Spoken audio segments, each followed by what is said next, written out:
Hey guys, before we get into today's episode of Curtis Unfiltered, I want to say a big happy Thanksgiving to all of our fans, all of our customers, everyone that supports Battle Creek Firearms Company and Safer Worship and our missions to the Second Amendment community. Again, very grateful for you guys. Have a wonderful Thanksgiving with your family. Eat lots of turkey, eat lots of ham, and enjoy. Welcome back, everybody, to the Curtis Unfiltered podcast, sponsored by Battle Creek Firearms Company, your local family-owned mom-and-pop gun shop, firearms education hub, and your home for real-world Second Amendment conversations without the political sugarcoating. Now, before we get rolling, do me a huge favor right now. If you're listening on Facebook, YouTube, Spotify, wherever, hit the like button, follow, subscribe. It doesn't cost you a dime, but it does help the channel grow, and it helps us beat the algorithm that absolutely hates firearms content, and it helps support the mission we're building with Battle Creek Firearms Company and Safer Worship. All right, well, let's set the scene. I'm recording this while Michigan is getting blasted by our winter storm. Blasted, well, if you want to say that. Snow's literally blowing sideways, the roads look like powdered sugar, and it feels like the wind wants to rearrange my house, guys. But honestly, that's perfect vibe for what we're talking about today, because the political winds in Michigan are blowing just as hard. And trust me, today's topic is a storm all its own. But before we dive in, let me take a quick second to shout out Safer Worship, our nonprofit dedicated to protecting churches, schools, daycares, and community organizations. If you believe in empowering good people to defend the vulnerable, instead of relying on politicians who show up after the tragedy, then hit follow and stay connected. We've got workshops, training programs, and full defensive planning rolling out in the next year. Now, speaking of the new year, we've been working behind the scenes on something massive. Our brand new line of AR pistols launching by the end of the year under our new brand name, Kinetix Defense Systems. They're fast, compact, beautifully engineered, and built from the ground up as personal defense platforms. If you want something reliable, tuned, and premium, then these are it. All right, well, let's jump into the meat of today's episode. So today we're going to talk about Governor Gretchen Whitmer's Gun Violence Prevention Task Force. Where it came from, who's on it, and what their new recommendations are, and what it all means for responsible gun owners like you and me. And let me tell you, this thing is bigger than most people realize. Let's start with the basics. The task force was created under Executive Order 2024-4, signed by Governor Gretchen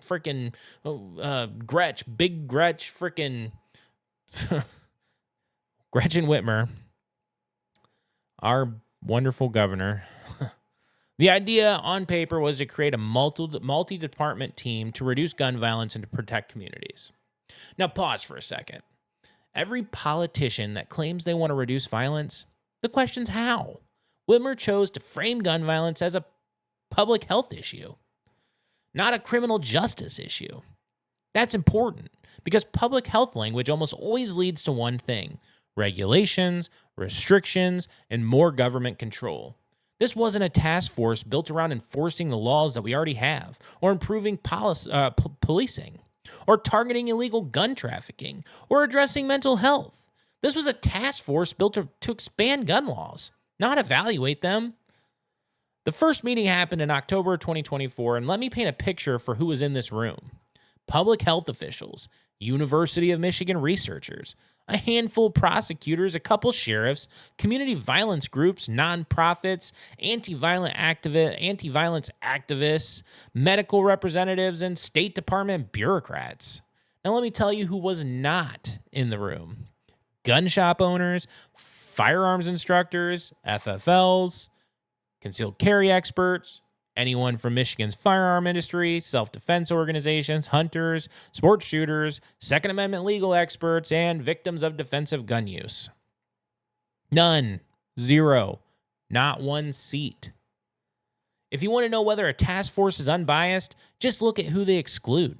This was never about balance. This was never about understanding responsible gun ownership. This was built from day one to recommend exactly what they recommended.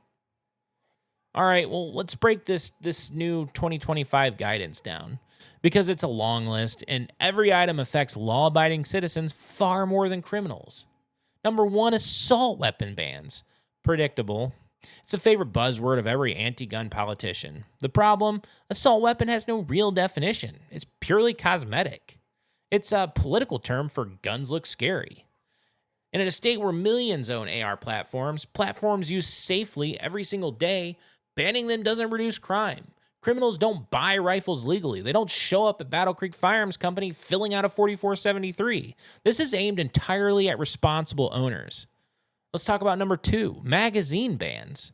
They call them large capacity. We call them standard capacity because that's what the firearm's designed for.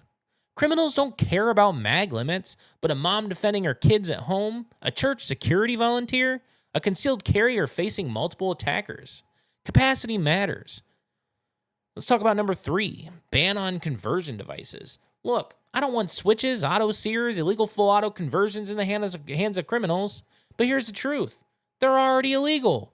They've been illegal, and criminals still get them. Why? Because they don't walk into a store and buy them. They're ordering them off Temu or printing them from a 3D printer. Number 4, they want to raise firearm purchasing age to 21. So at 18, you can vote, you can pay taxes, you can serve in the military. Hell, you can even be drafted, but you can't buy the tools to defend yourself at home.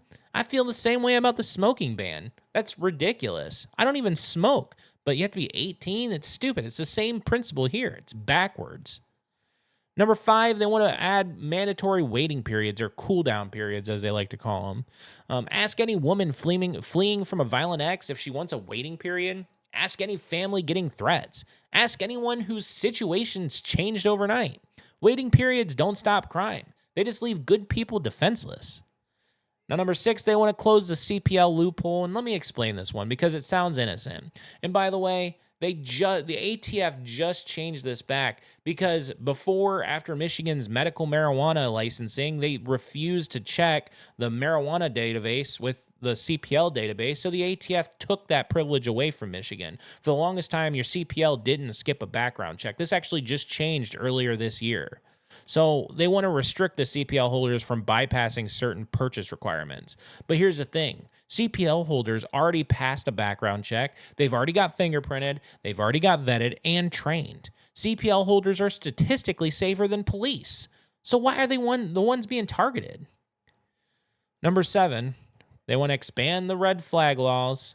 Michigan already passed red flag legislation. This recommendation, they want it broader, easier to trigger, and with fewer checks. Red flag laws are extremely dangerous when they're misused because they take away rights before due process, not after. And this is America. We have due process written in the Bill of Rights. Number 8, they want more safe storage mandates. And look, I'm all for responsible storage. Look, we sell safes right here at Battle Creek Firearms Company. So, of course, I want you to buy a safe and, safety. But making storage laws criminally enforceable inside your own home, come on now, that's government overreach at its finest. And number 9, more state-level oversight and enforcement teams. Translation, more audits, more regulation, more hurdles for shops and FFLs and even private citizens. Not one of these recommendations target criminals at all. Not one. So let's talk about the impact, the real-world consequences for people like us. When the government makes it harder for responsible people to get firearms, criminals don't stop. Illegal gun trade doesn't stop. Gang violence doesn't stop. Trafficking doesn't stop. Violent felonies don't stop. But you lose access to the tools that can keep you safe. It's crazy. Gun control doesn't work. It doesn't control crime. It only controls the citizens. If the state wanted to reduce gun violence tomorrow, they could do a number of things. Increase the mandatory sentences for felons with guns, for one. Crack down on illegal trafficking. Expand mental health treatment. Fund community-based violence intervention. Increase school resource officer training. Fix the justice system bottlenecks. Actually enforce existing laws. But they didn't recommend any of those, not one. They didn't recommend any of those things because the task force isn't about violence. It's about political leverage.